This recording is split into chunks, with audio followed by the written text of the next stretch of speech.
Bonjour, bluffer. Qu'est-ce qu'on veut dire par bluffer? Bluffer, c'est essayer d'impressionner, essayer de montrer une attitude, peut-être qui n'est pas la nôtre, des talents, facultés, des choses peut-être pour impressionner une audience. Mais pourquoi on bluffe? Quelles sont les raisons du bluff?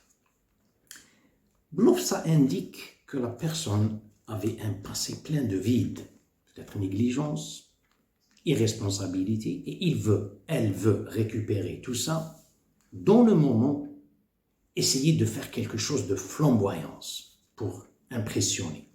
C'est une exhibition. Ça nécessite la présence d'une audience, une audience qui va me valider. Alors, dans ce cas, je deviens dépendant. Cette audience, elle n'est pas nécessairement présente physiquement, elle peut être absente. Si elle est présente, est-ce qu'elle va me valider?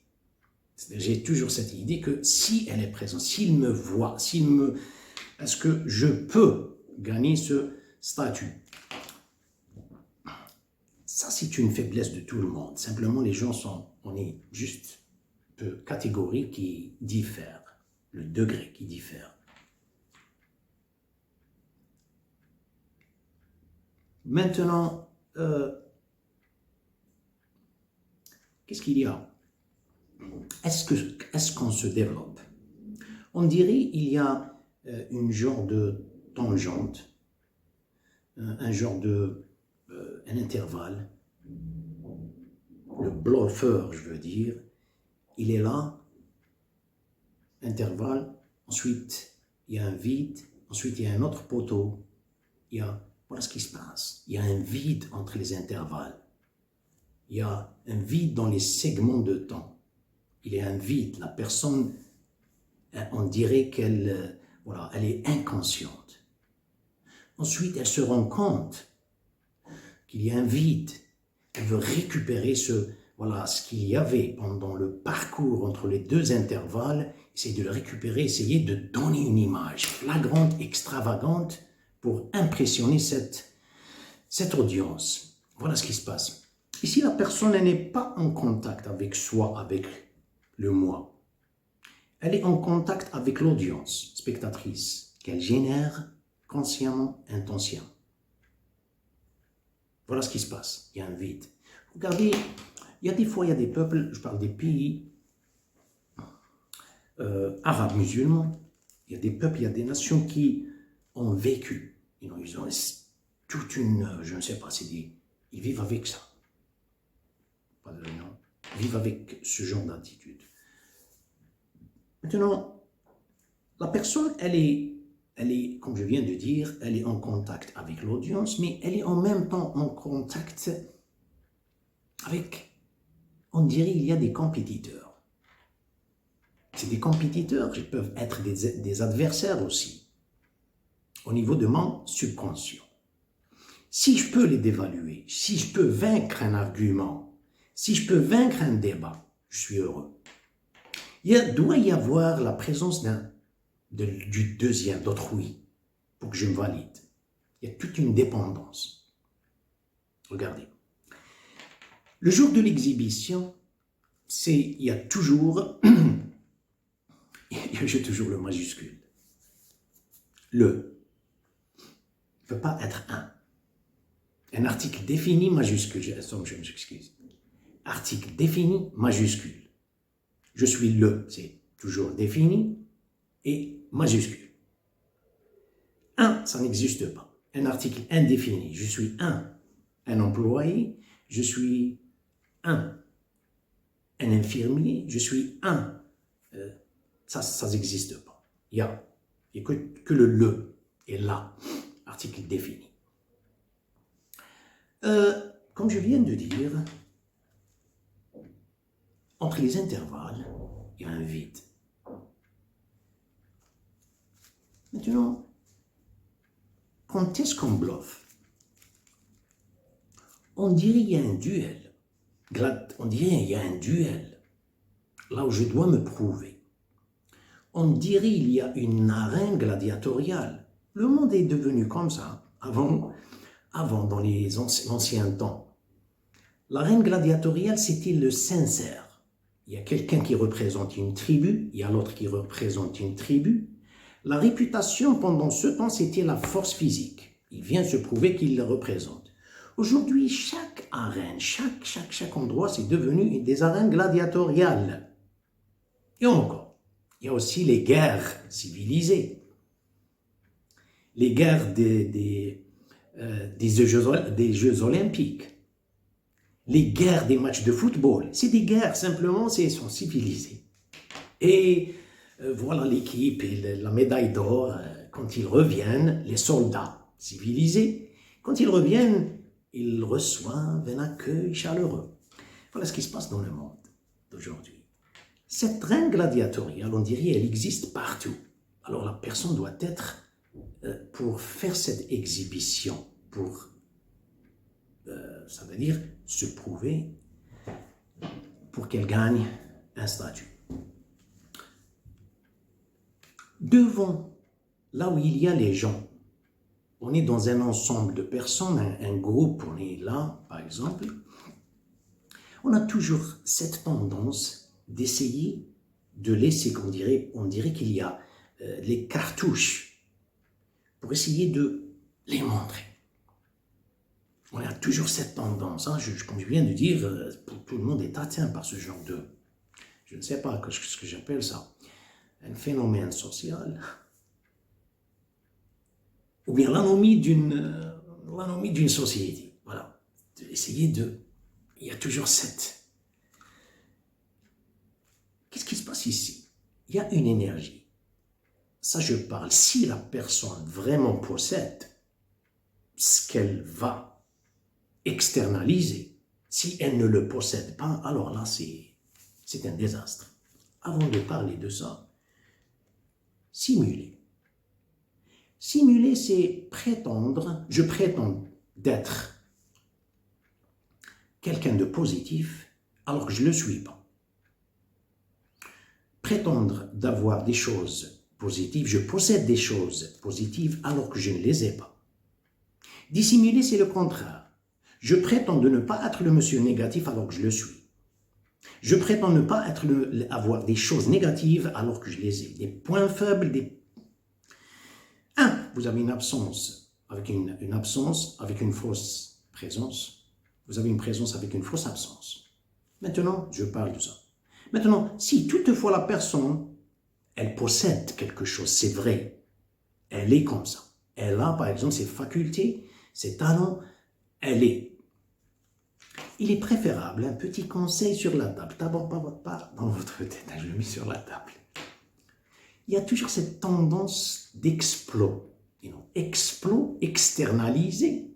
Si je dis explos, car avec ses talents, avec cette réputation, on appelle en arabe riya, avec cette réputation, avec cette exhibition, il y a une grande énergie. Vous, qu'est-ce que vous faites? Vous êtes explosion, dans le sens exploser, c'est externaliser.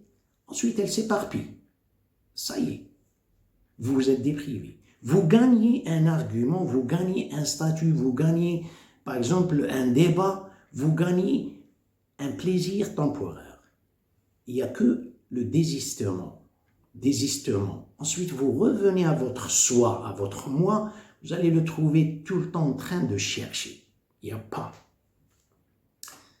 Par contre, ce qu'il avait tendance de s'exploser, où il va être implos, c'est-à-dire dans le sens implosion. L'autre explosion, c'est une force d'implosion, mais ce n'est pas une explosion interne. Implosion, c'est Qu'est-ce qui se passe ici? Je parle des talents, facultés, l'intelligence, vous êtes riche, quel que soit. Dans ce monde, il y a le trop, il n'y a pas le manque.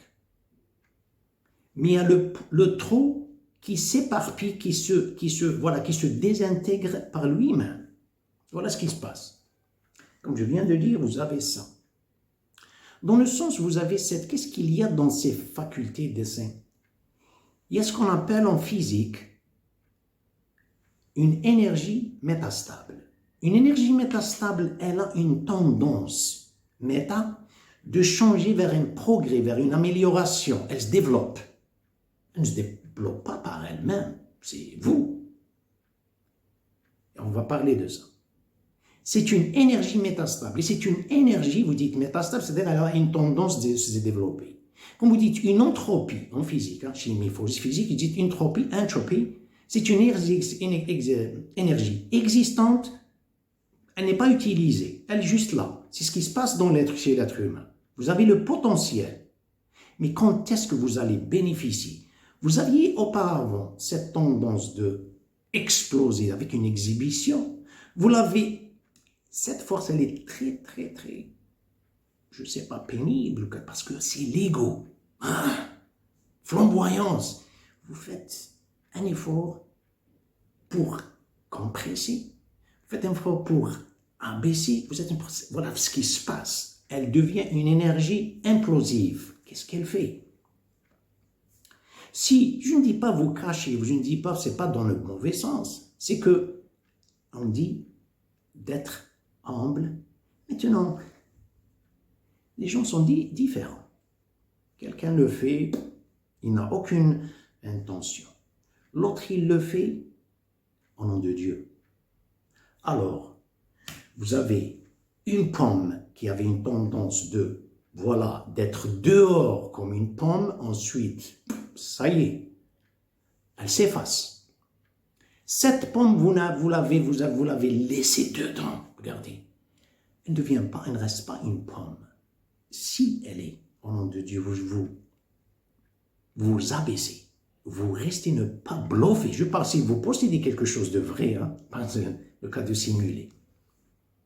Regardez, ce que vous allez développer, elle s'éparpille par une multiplicité. Le 1 vous donne 2, le 2 vous donne 4, le 4 vous donne 16, le 16 vous donne 30, le 32 vous donne 64, 64 vous donne 128. Et il y a une multiplicité qui se passe. Vous savez, avant l'islam, comment étaient les gens? Quand ils se rencontrent, ils doivent être connus par quelque chose. Et que chacun veut venir, si quelqu'un est connu par une force physique, il veut la montrer, c'est biceps, c'est deltoïde. S'il a une force, par exemple, poétique, parce qu'ils sont connus par la poésie, les Arabes, il vient le riche, il y a toujours cette référence. Ce que le prophète leur a montré, après, sallallahu alayhi wa sallam, ce qu'il leur a montré, que ça, il ne l'a pas vraiment. Il leur a dit, ça fait partie du barbarisme d'antan. Ça fait partie du jahiliya.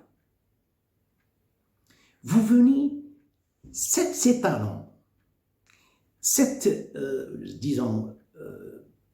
culture, ce nationalisme que vous venez avec, la foi, qu'est-ce qu'elle fait, la foi? La foi le domine, elle l'explose. Et vous allez vous développer sous la foi. Vous n'êtes pas dominé par le barbarisme de votre race, de votre culture. Il y avait quelqu'un, était arabe, c'est son compagnon, Abu Bakr, qui représente le Moyen-Orient.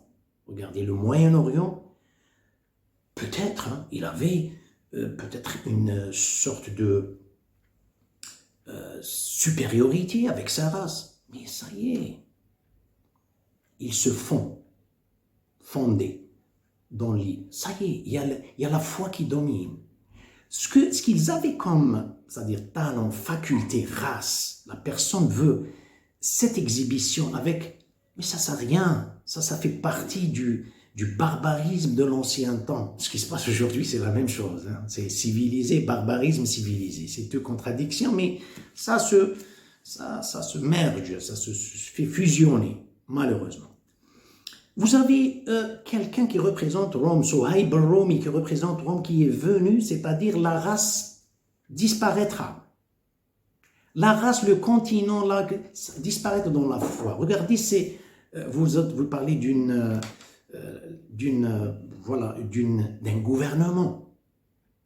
C'est pas lui qui l'avait cherché, c'est pas le prophète qui l'avait cherché, il s'est construit lui-même. Vous avez l'autre qui est venu de l'Afrique, qu'on appelle Bilal, représente l'Afrique, c'est la même chose. La personne, elle n'est pas identifiée par... Elle est identifiée par un être humain, Elle est identifiée par... Elle vient de là-bas. Vous avez l'autre qui représente l'Asie, Salman el-Farisi, c'est du Perse. Il est venu. Alors ça, l'histoire de Salman, c'est... Alors, vous allez lire comment la personne a quitté les Perses. Personne n'est venu lui demander. C'est télépathie. Est venu. Il n'y a pas le nom. Il n'y a pas de jahiliya qui vient, qui domine la conscience de la personne. Aujourd'hui, les gens s'entretuent à cause d'un match de football. Et c'est des croyants. Et avec le bluff. La personne, elle veut récupérer quelque chose. Qu'est-ce que c'est que le bluff? C'est elle sent tout le temps, il y a un vide. Essayez de le simuler, dissimuler, dans le moment.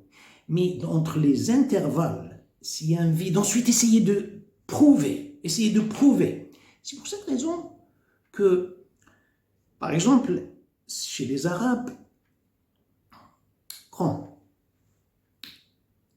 ils se rencontrent, lorsqu'il y a, par exemple, disons, un mariage, pour célébrer un mariage, vous trouverez, il y a plus que le plus, et il y a le plus que parfait.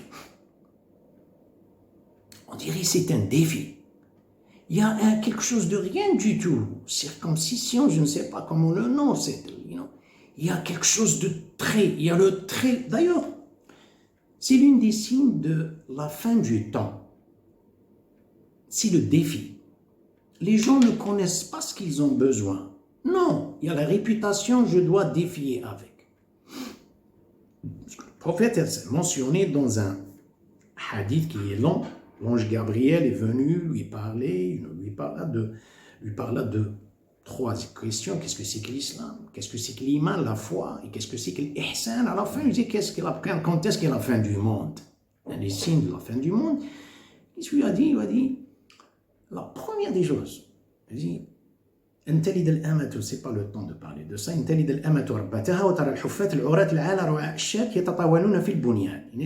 Ceux qui n'ont rien, ceux qui sont vraiment, c'est des gens pauvres, et ils se précipitent de se montrer, de défier. Voilà ce qui se passe dans le monde. Alors le bluff, voilà ce que c'est que le bluff.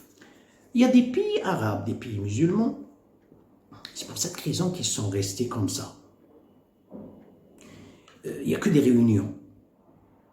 Il n'y a que des exhibitions. C'est des pays arabes depuis. Ils ont tous eu leur indépendance, fin 50, début 60.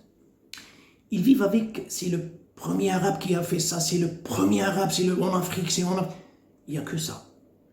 Et l'individu, ce qui est malheureux, c'est l'individu, il cherche cette réputation, il la cherche à travers un gouvernement. Il se sent heureux quand son gouvernement, je ne sais pas, il est imbattable, je ne sais pas. Mais ça n'a rien à voir. L'individualité, c'est l'individu cherche ton individualité, ton unicité pour la développer. Bon, est-ce qu'il y a qu'un peu de conseil? Le conseil, là. Le conseil, c'est que reconnaître, vous êtes fautif. Accepte-toi tel que tu es. Écoutez, moi, je suis. Accepte les fautes.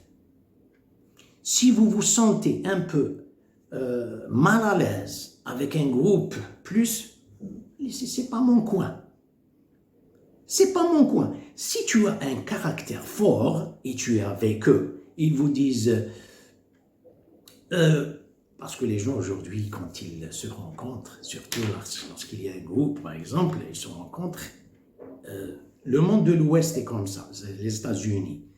Directement, on dirait qu'ils marchent avec un CV, un curriculum vitae. On dirait qu'ils cherchent un travail. La première des choses, ils parlent, moi j'ai fait Columbia, et vous? Moi j'ai fait Harvard, et vous? Vous cherchez un travail? pour impressionner. Quelqu'un qui n'a pas un poste, qui n'a pas été, par exemple, ils se sentent embarrassés. Voilà comment les gens se bombardent civilisément. Alors, je ne sais pas s'il y a un adverbe avec civilisé. Ben, peu importe. Le prophète sallallahu alayhi wa sallam a dit, quand vous rencontrez, il y a 3 indices, 3 signes, 3 indications. Ça fait partie de quelqu'un qui est, on dit dry, par exemple, c'est sec, on dit qu'il n'a rien. Il n'a rien. On disait que c'est une sécheresse chez la personne. Il a cité 3 choses. J'aimerais citer une uniquement. Les autres, ce n'est pas notre sujet. Il a dit, vous marchez avec quelqu'un, vous rencontrez quelqu'un sans vous que vous présentiez et sans que vous lui demandiez son nom et le nom de votre père. 3 أشياء من كانت فيه فهي من الجفاء. Une parmi vous. Aujourd'hui, on se précipite pour se présenter par le poste, par le diplôme, par essayer de gagner un statut. Alors que dans un pays civilisé, je ne sais pas où, chez les gens civilisés, hein, je parle de civilisation, on en trouve peu aujourd'hui. Quand vous vous présentez avec votre nom.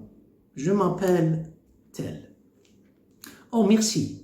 Et on parle de quelque chose de bas. Si le sujet se montre, le sujet se manifeste, je donne mon avis, je ne sais pas. Mais ça s'arrête là.